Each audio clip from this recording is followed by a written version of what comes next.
नमस्कार, आप देख रहे हैं वीके न्यूज। मैं हूं दिवाकर विक्रम सिंह।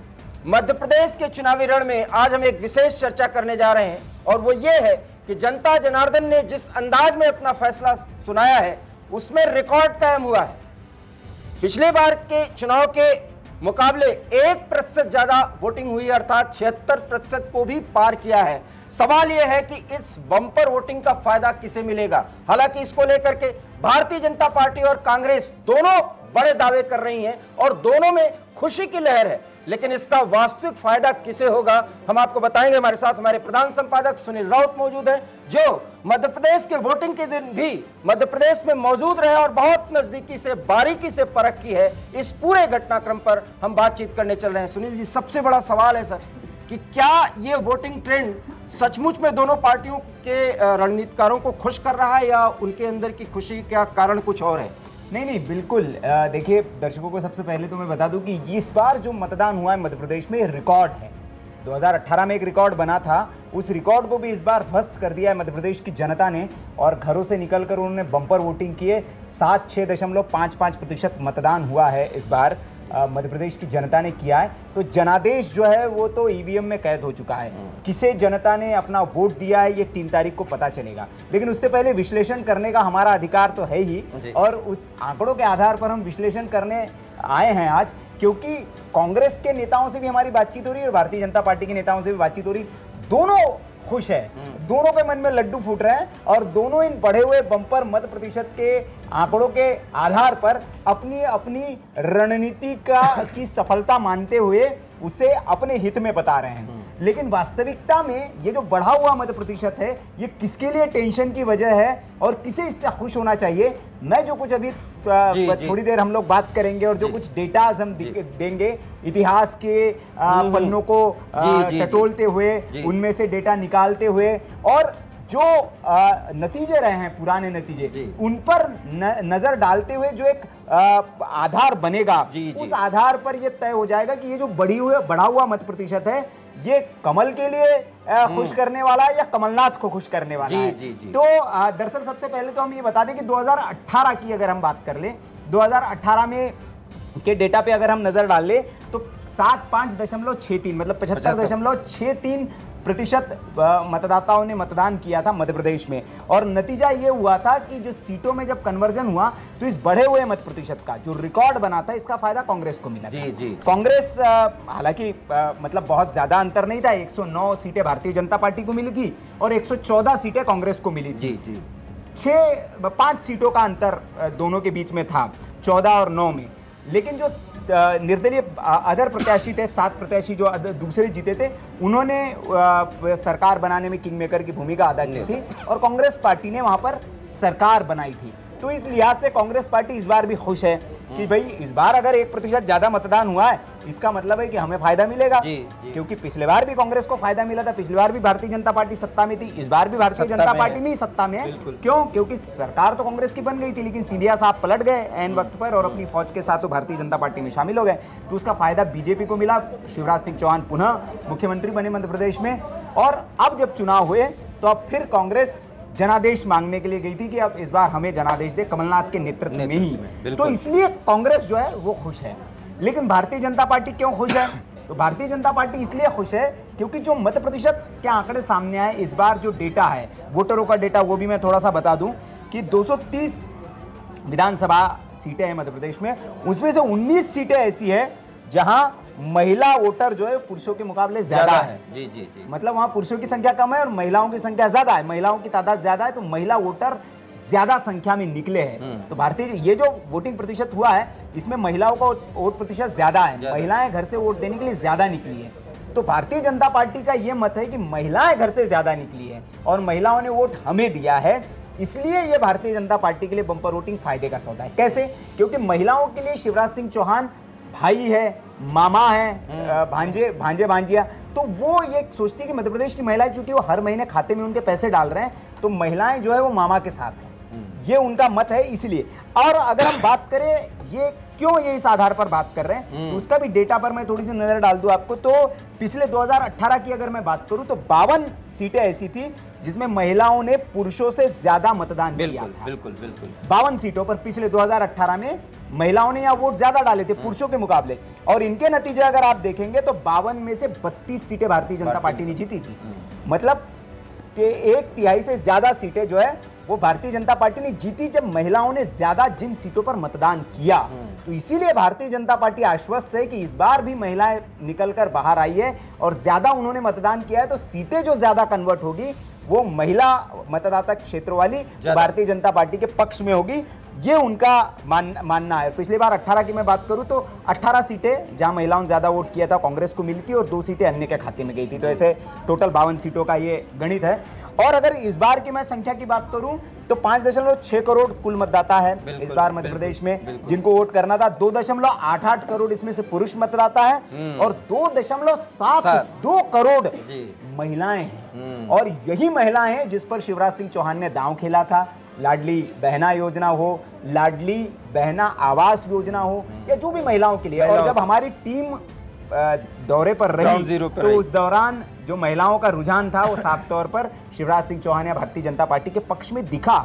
और न सिर्फ हमारे चैनल पे, हमारी पत्रकारों की एक आदत होती है कि बाकी चैनल्स का भी हम टटोलते रहते, तो मैं बाकी अमूमन चैनल्स पर जो लोगों की राय देख रहा था उसमें बड़ी इंटरेस्टिंग राय थी। कई राय तो मुझे ये देखने को मिली, पति और पत्नी साथ जा रहे हैं। जब रिपोर्टर उनसे पूछ रहा तो पति तो कह रहा है कि मेरा वोट तो कांग्रेस को जाएगा, लेकिन पत्नी कह रही कि नहीं मैं तो बीजेपी को जो दूंगी जी।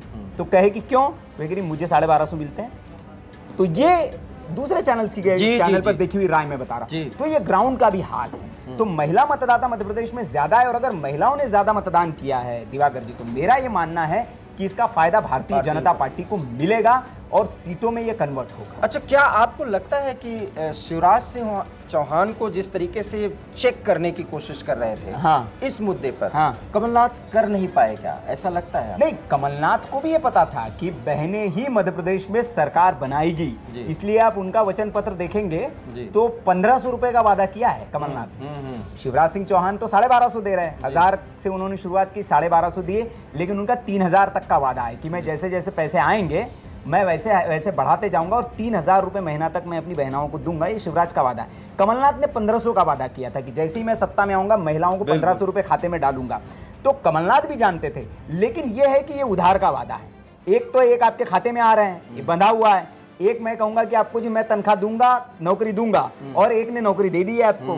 तो फर्क उधार के वादे का है और ये उधार का वादा कमलनाथ को इसलिए महंगा पड़ सकता है क्योंकि पिछले बार के चुनाव में बार बार भारतीय जनता पार्टी ये याद दिलाती है कि राहुल गांधी जी आए थे और सभा में उन्होंने कहा था कि उंगलियों पे 10 दिन गिन लेना और आपके किसानों का कर्जा माफ हो जाएगा, लेकिन वो 10 दिनों में किसानों का कर्जा माफ नहीं कर पाई थी कमलनाथ की सरकार। मैं झूठे वायदे नहीं करता हूं।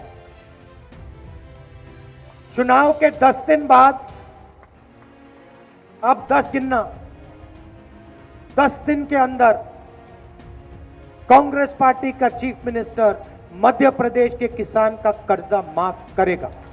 तो ये बैकड्रॉप है आपके लिए। तो वहां पर ये जो चीज है इसका नुकसान कांग्रेस को होता हुआ दिख रहा है और फायदा भारतीय जनता पार्टी को मिलता हुआ दिख रहा है। मैं एक सवाल इससे और जुड़ा पूछना चाहूंगा, क्योंकि आप चुनाव के दिन तो मध्य प्रदेश में ही थे जी। सबसे बड़ा सवाल है कि भोपाल और इंदौर में वोट प्रतिशत देखिए कि 76 को पार कर गया है।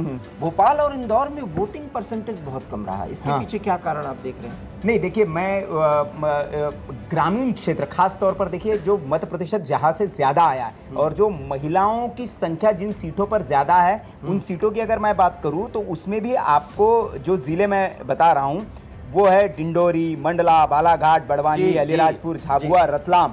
ये वो जिले जहां पर महिलाओं की संख्या ज्यादा है मतदाताओं की। तो मैंने कहा कि महिला मतदाता घर से बाहर निकलिए, पुरुष थोड़े आलसी होते हैं। और ये जो इंदौर और भोपाल ऐसे रीजन हैं कि यहाँ पर कहते हैं कि धनाढ्य वर्ग और जो एक कहते हैं ना एलीट क्लास, वो उनकी संख्या ज्यादा है। वो सिर्फ फेसबुक पर अपनी राय देते हैं, वो सिर्फ फेसबुक और सोशल मीडिया पर कि वोट देने जाइए जी, लेकिन वो बूथ तक नहीं पहुंचते। बूथ तक पहुंचता है गांव का कार्यकर्ता, गांव का मतदाता।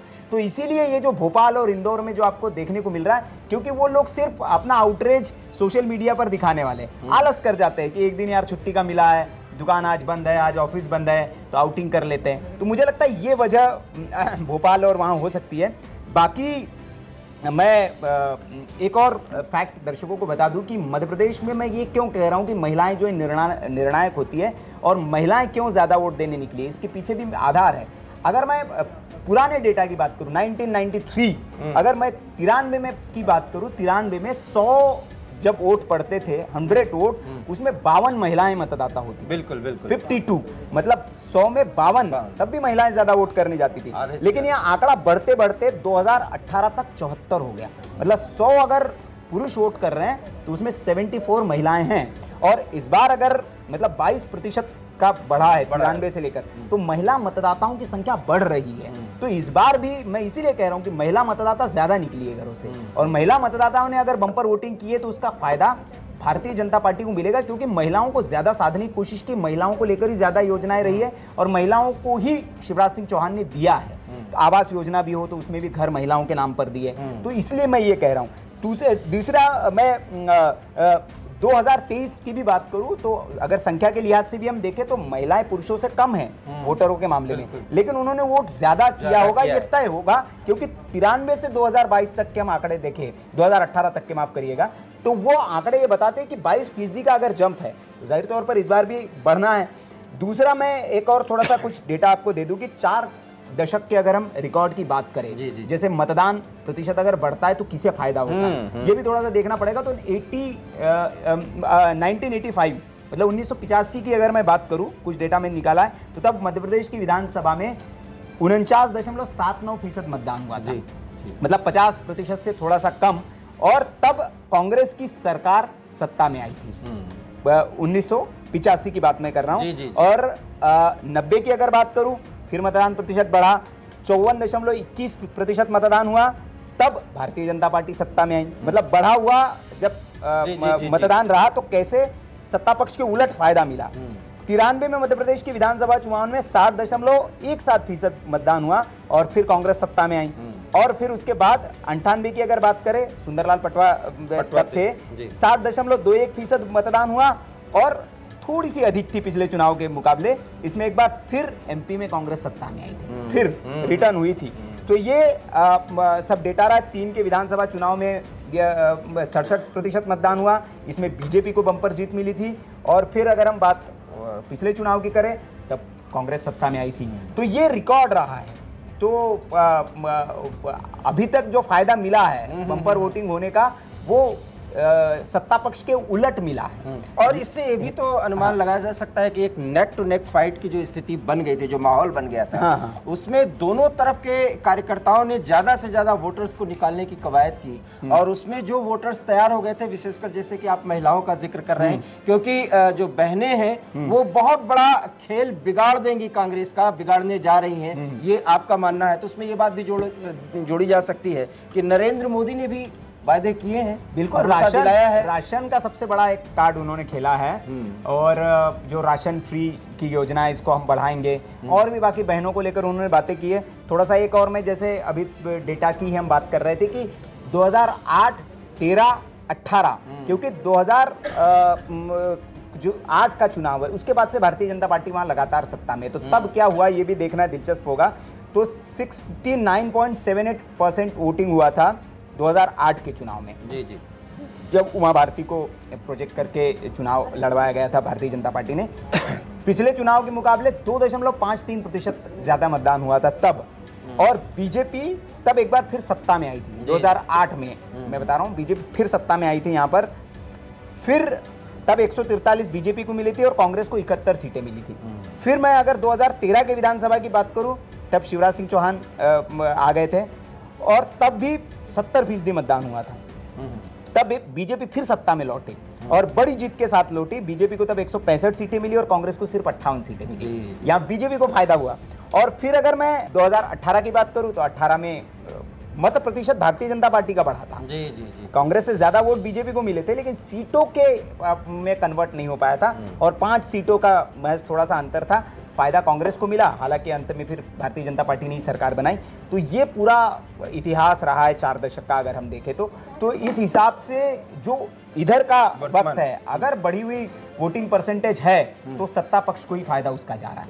2018 अगर हम छोड़ दे तो, और 2018 के कारण अलग थे, उस पर हमने एक वीडियो भी बनाया था कि उसमें से 50 से ज्यादा सीटें ऐसी थी जिस पर जीत का अंतर बहुत कम जी, ज्यादा जी, था, जी। तो उसने भी बहुत बड़ा फैक्टर डाला। और इस बार चूंकि जो इंडी गठबंधन है वो आपस में ही लड़ रहा है, तो ये जो कम अंतर वाली जो सीटें हैं वो भारतीय जनता पार्टी को फायदा दिला जाएगी, जो हमारा आकलन रहा है। जी जी जी। तो ये आपको बताया किस तरीके से प्रधान संपादक ने आपको पूरे डाटा के साथ बताया है कि महिलाएं मामा का कल्याण करने जा रही हैं, और मामा का कल्याण इसलिए भी कि मामा का ये वायदा है। तो उसमें जिस तरीके से सामने आए हैं प्रधानमंत्री, और प्रधानमंत्री ने वो भरोसा दिला दिया है, अब जो आंकड़े बता रहे हैं वो ये बता रहे हैं कि एंटी इनकम्बेंसी फैक्टर पर ही इस तरह से बम्पर वोटिंग नहीं हुई है, इसीलिए दोनों बड़े बड़े दावे कर रहे हैं। हालांकि तीन हाँ, इसमें एक मैं और पॉइंट जोड़ना चाहूंगा कि जैसे आपने कहा कि प्रधानमंत्री सामने आए, आप शुरू के दिनों में देखिए प्रधानमंत्री शिवराज सिंह चौहान को बड़ा निग्लेक्ट कर रहे थे, लेकिन अचानक ऐसे क्या हुआ कि शिवराज सिंह चौहान की तारीफ भी होने लगी, उनकी योजनाओं की तारीफ होने लगी, तो ग्राउंड लेवल पर यह जान लिया गया कि इनके बिना काम नहीं हो सकता। और दूसरी बात, राहुल गांधी को इसका क्रेडिट देना चाहिए शिवराज सिंह चौहान को, मैं ये कहता हूँ। अब आप कहेंगे क्यों? क्योंकि राहुल गांधी ने जो वहां पर ओबीसी कार्ड खेला, जो जाकर मध्य प्रदेश में ओबीसी जातिगत जनगणना और ओबीसी का कार्ड खेला, तो शिवराज सिंह चौहान ऑलरेडी इनके पास एक चेहरा था जो ट्रम्प कार्ड था, तो इसको अगर दरकिनार करते तो वो भारतीय जनता पार्टी के लिए थोड़ा नुकसानदेह होता। तो इसीलिए जिस शिवराज सिंह चौहान को लेकर उहापोह की स्थिति थी, फिर बाद में उसी को एकदम सामने किया गया। चाहे प्रधानमंत्री हो, उन्होंने भूरी भूरी प्रशंसा की, उनकी प्रशंसा की, उनकी योजनाओं की प्रशंसा की, और फिर शिवराज सिंह चौहान को ही आगे किया गया, और उसका नतीजा भी रहा। उसका देखिए सकारात्मक परिणाम भारतीय जनता पार्टी को मध्य प्रदेश में मिलेगा। और बहुत भावुक होकर के चुनाव मतदान के दिन शिवराज सिंह ने कहा भी कि पार्टी जो जिम्मेदारी देगी, और उनका अंदाज भी, बॉडी लैंग्वेज भी था, उसे निभाऊंगा। तो इसमें पूरा भरोसा है। हालांकि भरोसा तो कमलनाथ को भी है, कांग्रेस को भी है, लेकिन किसके भरोसे पर जनता का भरोसा कायम है, ये देखना दिलचस्प होगा। बहरहाल आंकड़ों पर गौर करिए और हमारे इस विश्लेषण पर अपनी राय दीजिए, क्योंकि हमारे विश्लेषण के मुताबिक इस बम्पर वोटिंग का फायदा भारतीय जनता पार्टी लेने जा रही है, जिसका हमने प्रमाण दिया। फिलहाल हम दोनों को दीजिए इजाजत, देखते रहिए वीके न्यूज। नमस्कार।